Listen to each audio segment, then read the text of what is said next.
Hello everyone. Hi everybody in Facebook world. It is I, Shoshana Chaim, and I hope that you're able to see me today. I hope that you're able to hear me today because last week I was having some major tech issues and I wasn't able to get on right away. So I really do apologize for that.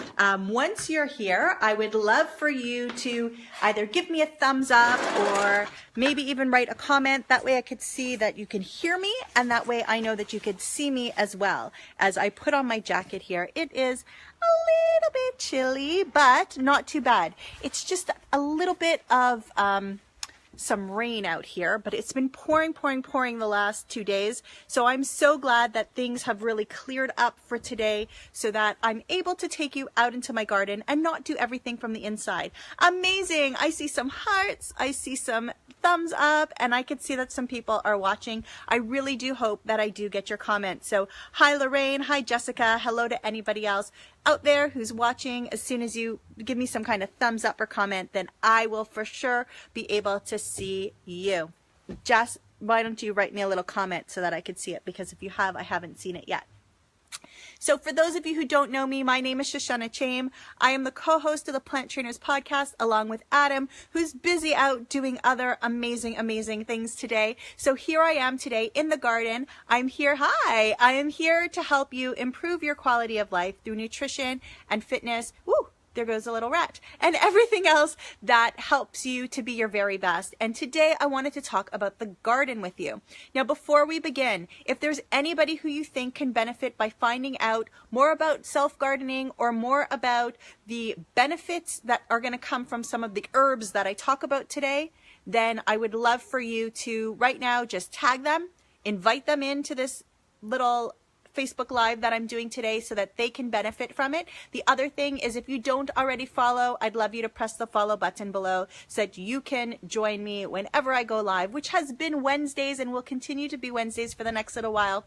So, or if I do an impromptu, and that way that you can join me as well. So tag someone, please. And thank you for sharing, Jessica. Thank you for sharing in Healthy Plant-Based Families. Tag somebody, please, if you'd love to, and also follow down below.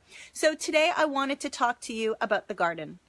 Now, we here in northern North America, especially Canada and the northern United States also, just went through this crazy frost last week. It's supposed to be spring, and last week, as you may have seen on some of my lives or some of my Instagram lives, you may have seen the amount. There were like 2 inches of hail outside that looked like snow, but it wasn't snow, it was hail. So it was not a good time to be in the garden. I'm behind on my gardening, and the truth is I'm behind from last year.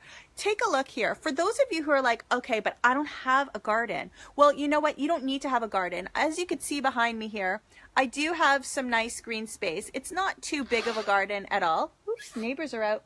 Not too big of a garden at all, but if you don't have room, if you don't have skill, if you don't have time, start with planters. You do not need to grow your whole meal. You do not need to grow everything. Are there people who do it? Absolutely. Can you do that one day? Absolutely. Oh, welcome back, Lorraine. Hi. Welcome back. Are there people who do that? Absolutely. But do you need to go from 0 to 100 right away? Absolutely not. You do not need to start growing your complete meals out of nowhere. So what I wanted to do today is I wanted to show you these cute little planters that I have going on here. See that? See that? Okay, so I've got 3 planters, and then down here, woo, hi Jess, welcome back. All right, there we go. I got 2 little ones down there.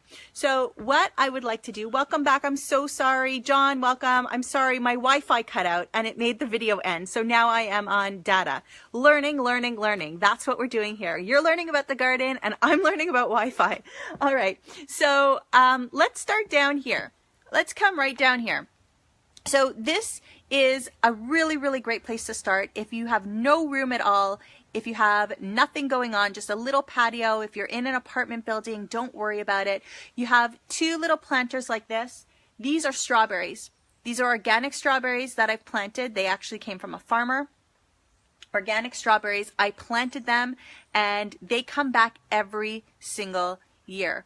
They come back every single year. So that is awesome. I kind of usually just cut it away, but somehow missed up cleaning up in in the fall. But, you know, cut it down and then it will begin to grow back, and it might take a couple of years to actually start getting good bounty, but that's okay. That's okay. It's all fun. It's a learning experience. The other planter I use for tomato plants, and I actually go to the store and I buy big tomato plants. Now, because of our frost and because it's not really exactly the right time of season yet, all those things are not out around here yet. They might be out around you, but they have not started selling all the little plants that you could plant. And again, you need to know that I am not an expert in this. I am not an expert in gardening.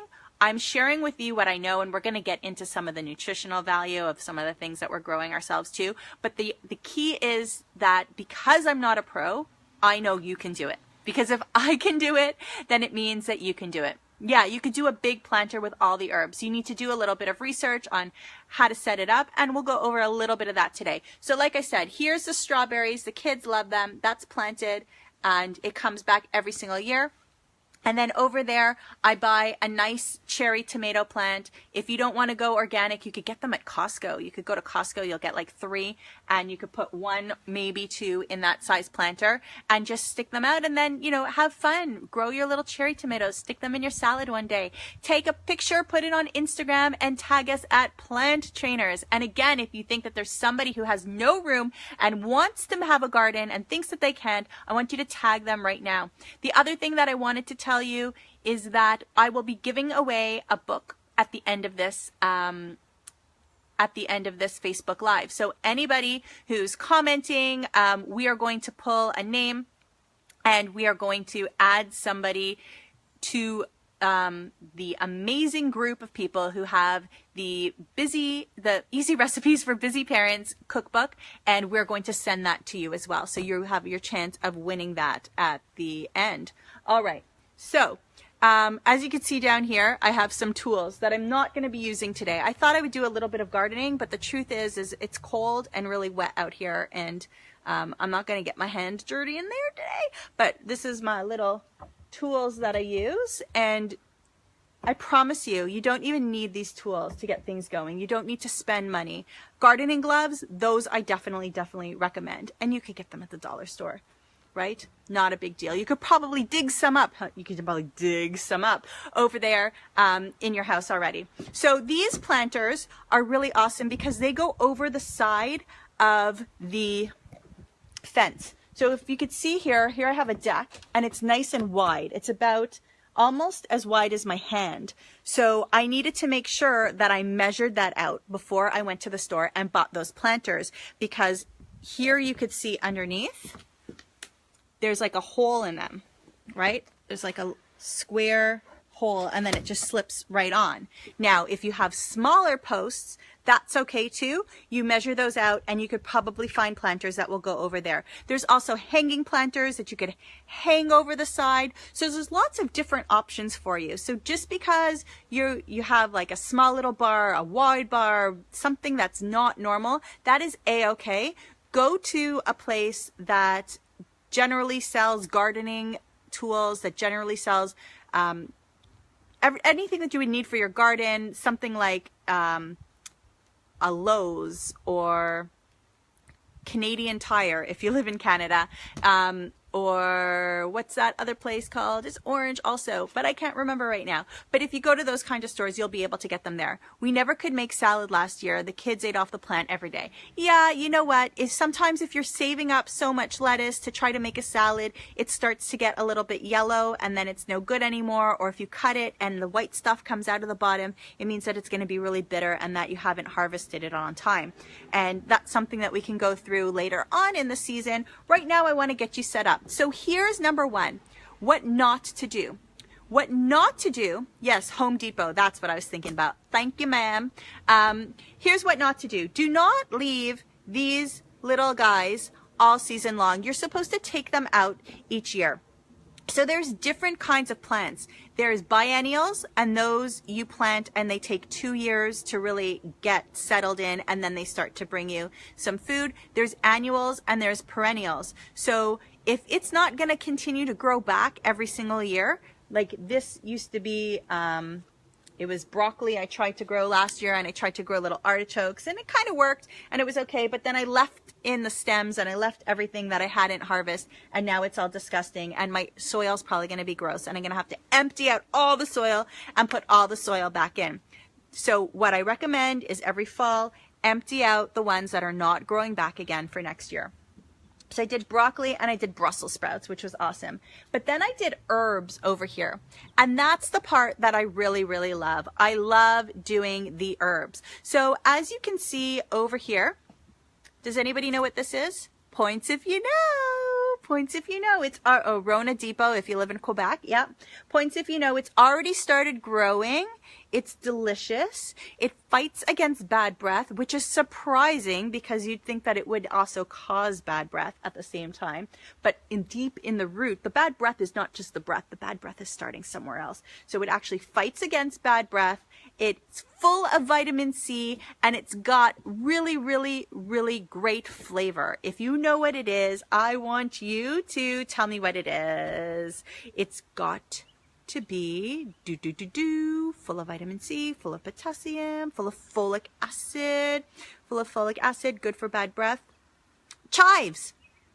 Okay, I got tired of waiting for you. But yes, it is chives. So as you can see, these chives have already started growing. They're going to grow up, and they're going to get really tall. So when you start to cut them off, you don't want to just give it a haircut across the top. You want to actually cut at the bottom, and you want to do that a couple of times a season so that it could all grow back. So if you need like a bunch to put on top of, you know, a really nice chickpea curry dish that you're making, and you want to just sprinkle some on top, instead of cutting off the top and just taking the tops, I want you to cut down here at the bottom and then chop those up and then put it on top. So chives are awesome. They grow really, really fast. They grow like weeds.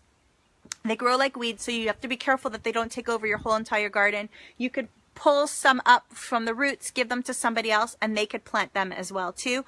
So they're really versatile. And the other thing is that if you want to take them indoors, you could grow it indoors. So if you have really, really hot weather all season long, or if you have winter like we do here, you can take them indoors in nice neutral temperature. Just make sure that they get lots of sunlight, and they are going to grow for you. Yum, yum. So my children love eating chives straight from the planter. They learned this by going to a local open learning farm where they grow only vegetables. It's called Shorish, and they love, love, love chives now. They'll eat it straight off the plant. They'll eat it on their salad. They'll eat it on their pasta.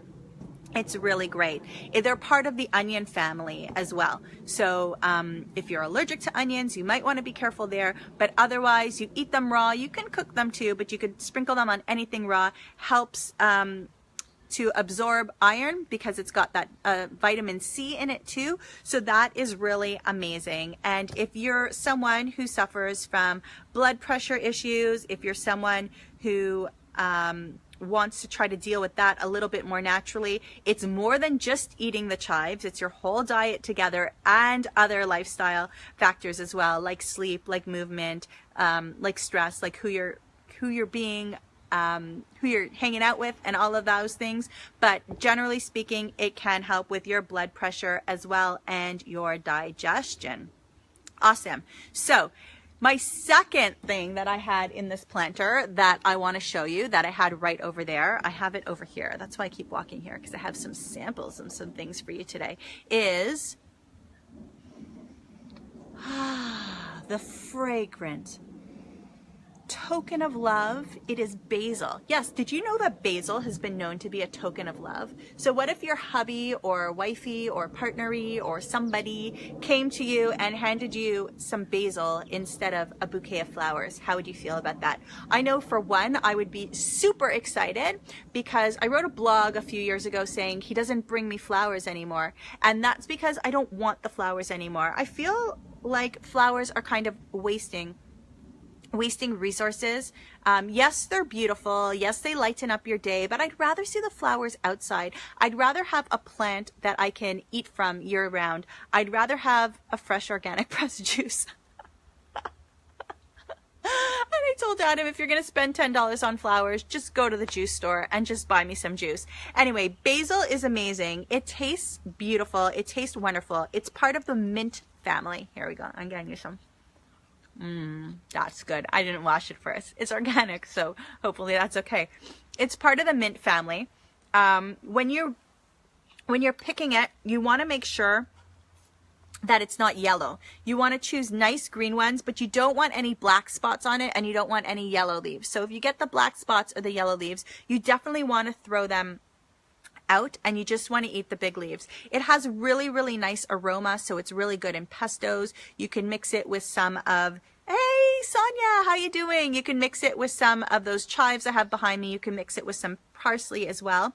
Once you pick it, you could leave it wrapped in a paper towel inside the refrigerator, but you don't actually have to worry about this guy inside, because you can grow it. You can leave it in the window, make sure that it gets some light as well. It's got amazing anti-inflammatory properties. So if you're someone who needs a little bit more antioxidants in your life, if you're somebody who has a lot of swelling, if you're somebody who's got leg issues or joint issues or any kind of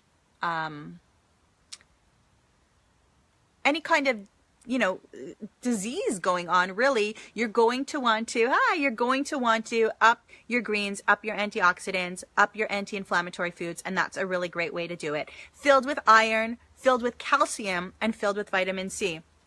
So instead of having a glass of cow's milk for your calcium, make yourself some pesto, stick that on some delicious zucchini noodles, and call it a calcium bomb, and make your muscles breathe and live on top of these glorious bones filled with calcium that are strong from plants, people, from plants. You do not need those cow milk. So if you need to tag somebody right now who needs to hear it from, I'm not the horse, who needs to hear it from my mouth, that they do not need dairy products to be able to get calcium. In fact, there is science that shows that at times it will leach the calcium out of your bones. We are the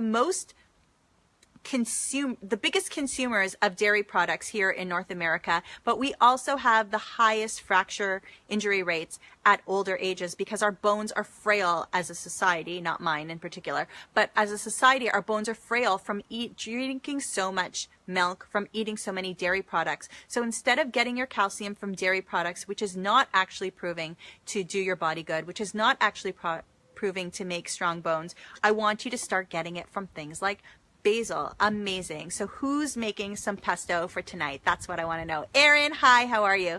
Again, if you know anybody who wants to start gardening, who has no room for gardens, or who just wants to know the properties of some of these amazing herbs that you could grow on your own, I want you to tag them below. And for those of you who are interacting, you might have the chance to win our Easy Recipes for Busy Parents cookbook. So make sure that you're interacting with me here. All right, so basil, like I said, high in iron, high in calcium, high in vitamin A, high in vitamin C too, which is going to help you absorb that iron at the same time. See, God or whatever greater force created these vegetables for us to eat, understood that our bodies need to absorb it, understood our bodies need to be happy and healthy, and created food so that we can be able to do that. It created food from the ground, and that's what we're supposed to eat. All right, coming up next. Should I go in alphabetical order? No, because I already did C. CBC? CBC. Let's do C. Let me see if this is the right one. Here we go. Yes. All right. Holding this up. This is something else that I grow in my garden in the right season, in the summer season, which I cannot start yet because it's still a little bit too frosty around here. But does anybody know what this is? It's fragrant, especially when you how can I do this? Especially when you twist it with your fingers here and then smell it. Then the oils start going. Then you can really get it. This is cilantro. You may have thought that it's parsley, but it is not parsley. It is cilantro. It's got more of that distinguished smell. It's found in a lot of Asian cooking, and it is also called coriander. So if you see on a menu or a recipe, coriander, yay, Sonia, you got it. Coriander or cilantro.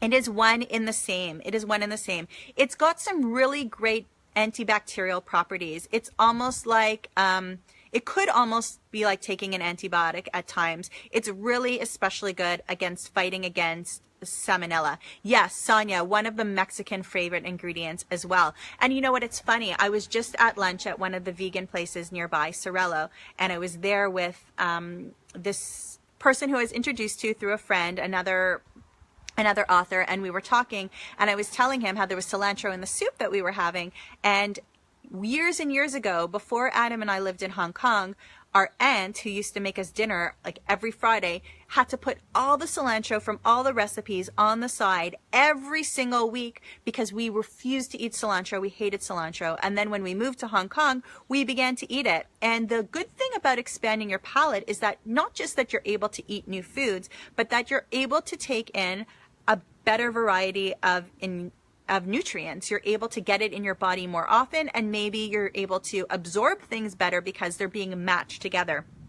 So with cilantro, it's really great for high cholesterol. And again, it doesn't mean go eat a steak and eat some cholesterol to keep your body down, to keep your cholesterol down. It means you've got to eat that overall diet that's really good. But if you are having some issues, really adding cilantro is going to be a great, great help. The other thing is that you want to make sure when you're planting it that it's in an area that can have lots of sun when it's sunny, but that can also get lots of shade for when it gets way too hot. So it's one of those things that you might want to move back and forth, which is really great. Why these planters are really great, because what I will often do is either put them on that board back there or slide them over if I'm home and able to do that, or if we're going through some kind of crazy, heat zone for a week in August or a week in July and it's hot and it hasn't rained at all, I'll either take it inside or slide it into the shade. So that is good. It's good for pulling heavy metals as well. Absolutely. It's really great for the body overall. You want to make sure that when you're planting it, that you plant it 6 to 8 inches apart. So if you're doing little sprouts and you're planting them all along your planter, you don't want to put them too close together. They want to have a little bit of wiggle room down there in the earth down below. And when you are ready to pick it, you want to make sure that it is fresh and that it is firm feeling in the fingers and that you could smell it. So smell it. I could smell it a little bit now, but like I did before, if I just kind of back and forth and then smell it, I could smell it a lot more. You want to store it in the fridge with the roots. So pull it straight out of the ground because it's not going to grow back for you again next year. Pull it straight out of the ground. And you could store it with the roots in a little cup of water or with some paper towel that's wet at the bottom, and you could store it down there. All right. I feel like I'm looking in the wrong direction because I could see that the camera's here, but I'm looking at myself here. So if you see me going back and forth, it's because I'm like, I should be looking in the camera, but I'm looking at myself instead. And it kind of makes me feel a little bit uncomfortable that I keep looking at myself the whole time. Okay. Do you have any questions at all about cilantro? I love putting it on tacos. I love putting it in just in the salad, just chopping it up and putting that flavor into the salad. I'll put it on top of stir fry sometimes if I'm going with that mild Asian flavor as well. And in soups also, really, really delicious in soups and curries, especially of the lentil variety. Alrighty, let's see what is next.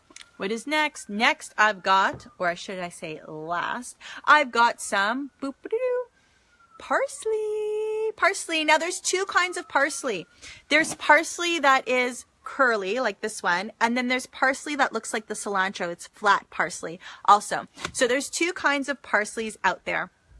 Now parsley is really, really sacred according to ancient Greece. It was very sacred. It was used to adorn the athletes. So they would put parsley like around their crowns and around their togas. I don't know. I'm kind of making that up and using some information that I have, but I don't know if they put it around their togas per se, but they did use it to help dress them up on whatever clothing or warrior clothing that they were wearing at the time. It is good to freshen your breath.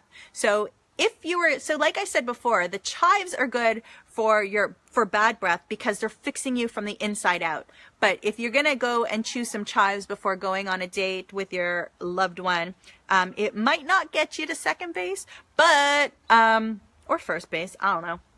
But parsley is something that actually will make your breath smell good at that exact time. It's really great for digestive issues. It's been known to help to tame candida as well, overgrowth of candida, and it can be used as a diuretic as well. So if you're having trouble in the pooping area, you might want to eat some parsley, but at the same time, if you're having a trouble in the pooping area, and it's starting to rain a little bit more here, then there might be some bigger issues like you're not eating enough fiber, and we need to get you eating a little bit more fiber. All right, so it is a biennial plant. So like I talked about, planting those plants that stay long but take 2 years to really get situated in the earth. That is it. It takes 2 years to get your parsley growing, and then it will come back year after year. When you pick it, you want to choose really dark leaves, right? Again, you want to look for the dark leaves. So if they're still kind of light, you want to let it develop a little bit more. If it's got black spots and yellow, then you've gone too far. You've let it gone too far, and it's starting to deteriorate already. The best way to store it, so they say, is in a plastic bag in the fridge. I hate that we have to use plastic, but there's other ways too. And there's some really good wraps out now that is like that plastic wrap to wrap your food, but instead of it being plastic, it's made from other materials and it's reusable. You could also wrap it in some paper towel as well. And it's time to start to look into what your paper towel is made out of and what it's using to stay that white, and try to decide if that's still the paper towel that you want to be using. Don't wash it first when you put it in the fridge as well. You want to just pick it up dirty, let it stay with its own mess in the fridge, and then when you're ready to eat it, that's when you want to wash it so that it doesn't get bad too fast. And most of these you could try to grow inside throughout your really, really hot seasons or really, really cold seasons as well.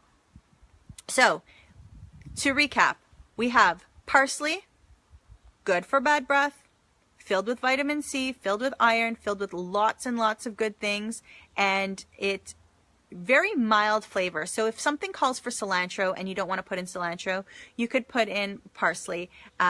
It's great. It's got really, really great nutritional properties, and it's something that you want to start putting in almost every dinner and probably every lunch, every salad, almost every soup.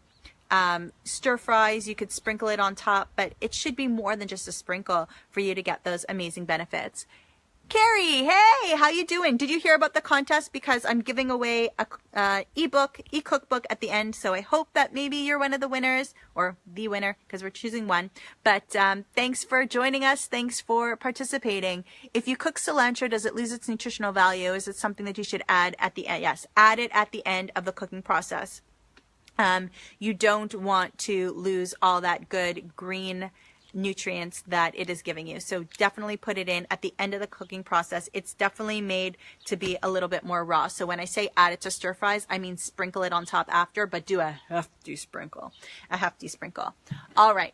Cilantro, also beautiful smells. Also really good for topping off dishes like salads, like soups, like stir fries as well.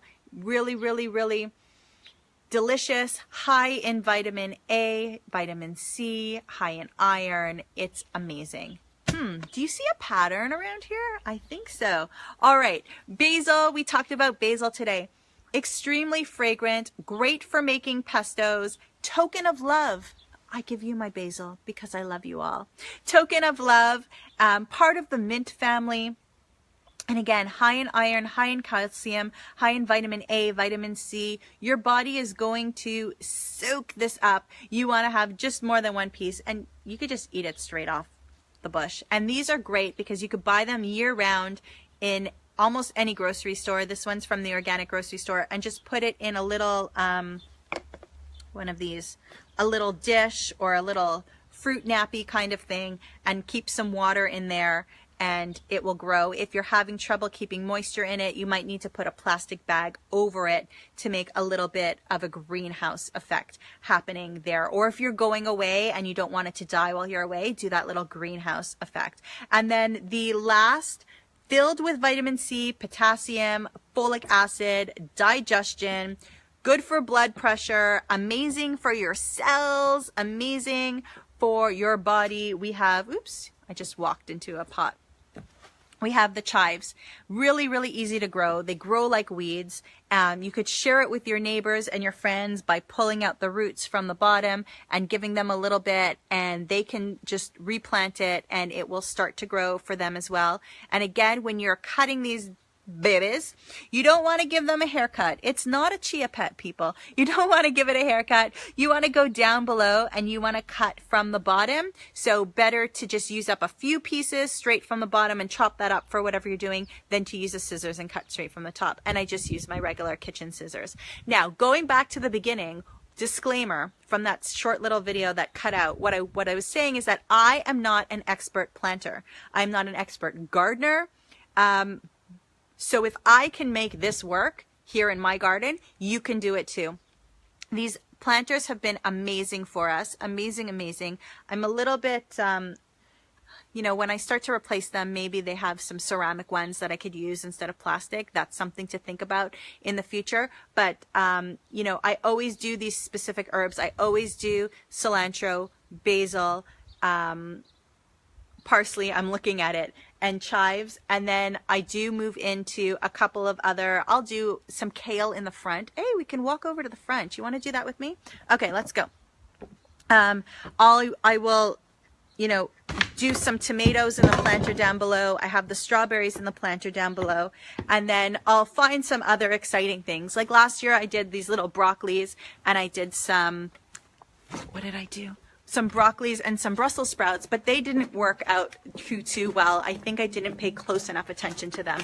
But the herbs are like no-brainer. So you could be a blue thumb, a red thumb, a green thumb, doesn't matter. You can make it work.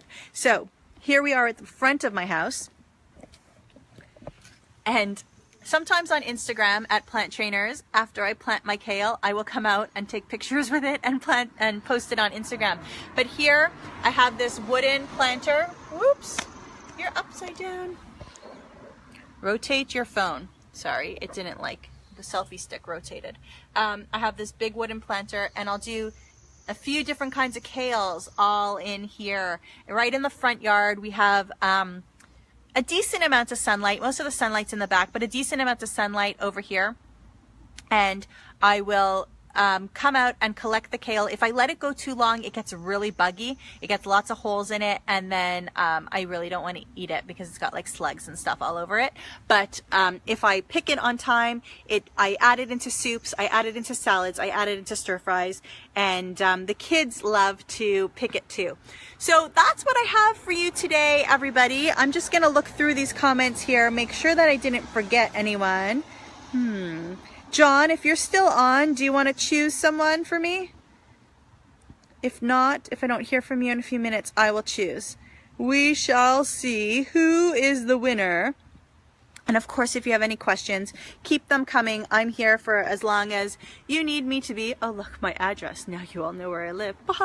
Sure, awesome. Okay, so John is going to choose a winner for our Easy Recipes for Busy Parents cookbook. And the reason why I love this cookbook is because we wanted to do minimal amount of ingredients, because I hate when I look through a cookbook, get really excited about things, and then have a laundry list of things that I need to go buy that I'm going to use once. So there's a whole bunch of quinoa recipes. There's a whole bunch of, I'm going to say potato recipes. There's definitely a whole bunch of oat recipes. So there's recipes for different times of the day that come back to the same ingredients so that you can reuse what you're buying. Carrie Lauder, thank you. You're the winner. Hooray! Good. So what I'd like you to do, Carrie, is if you can find me and message me your email address, I will have Adam send out that book to you via email. And yeah, we're gonna have lots of fun seeing what you make, seeing what you post. Again, if you think that anybody can benefit from watching this video today, learning about the properties of some of those herbs we talked about, or just figuring out how to get some of that planting going when they have no space, no time, or no skills, then tag them so that they can watch this video. And if you're part of our newsletter, you'll probably get an email with it. And again, I apologize for that little break in the Facebook today again. I'm learning people. I've been doing Facebook Lives forever, but I haven't really taken it outside and lost Wi-Fi like that. So something to think about for next time. All right, it's starting to rain harder here. So thank you, everybody. Thank you, Sonia, Carrie, John, Lorraine. Who else am I missing? Erin, if you're still here, all the way from England. Woo. So if anybody else is watching on the replay, make sure to leave your comments and I will check back in and see what's going on with you. In the meantime, follow us here so that you get all of our little notifications that I've gone live, and check us out on Instagram at Plant Trainers. Plant Trainers. All right, everybody, have a great afternoon. Love you all too. Love you. Take care. Bye-bye.